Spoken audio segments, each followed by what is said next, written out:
Hello pretty people! Get ready with me for today's video.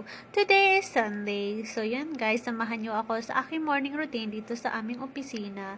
So yun na guys, ang aga ko this morning, 10:30 AM, andito na ako guys. Dahil nga sa lakas ng bagyo, malakas ang hangin sa labas at maulan na din.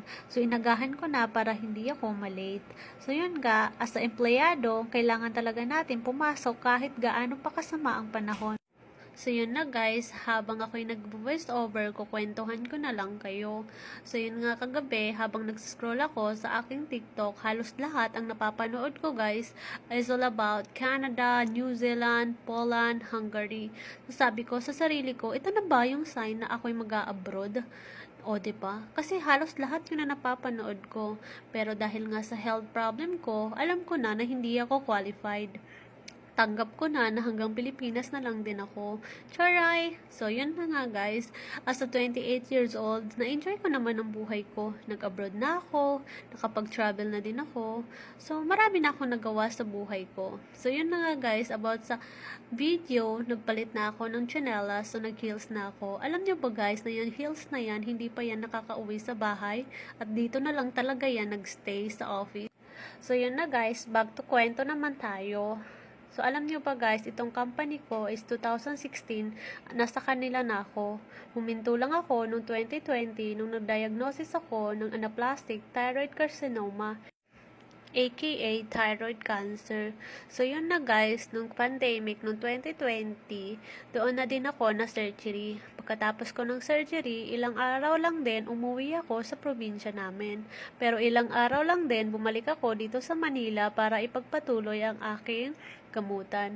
Pero dahil nga hindi tayo mayaman, sinabi ko sa aking doktor na baka pwede naman akong magtrabaho. Dahil nga wala na akong pang-medical, wala rin akong pambili ng gamot. Sabi naman ng aking doktor, pwede naman ako magtrabaho basta hindi mabigat na trabaho. So yun guys, hanggang sa naghanap ako ng trabaho, napasok ako sa Korean industry. So doon sa Korean industry, ang trabaho ko naman doon, nag-manager ako doon ng 1 taon. Pero dahil nga sa sobrang bigat na ng trabaho ko habang tumatagal, naisip-isip ko na mag-resign na din. So, hanggang kasi nga, dahil lagi akong inaatake, hinihimatay ako doon sa trabaho ko. So, ilang buwan lang din ang pagpapahinga, naghanap na naman ako ng bago kong trabaho. Napasok naman ako sa Chinese industry. Doon sa Chinese industry na yon, ang aking trabaho ay admin marketing. O diba, shalala, yun ang paborito kong trabaho dahil nga ang marketing talaga ang aking linya.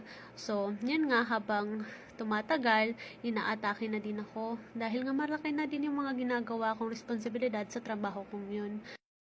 Dahil nga lagi akong hinihimatay, lagi akong nag-a-absent dahil nga sa inaatake ako ng sakit ko, nag-decide muna ako nagpahinga. Nagpahinga ako ng ilang buwan.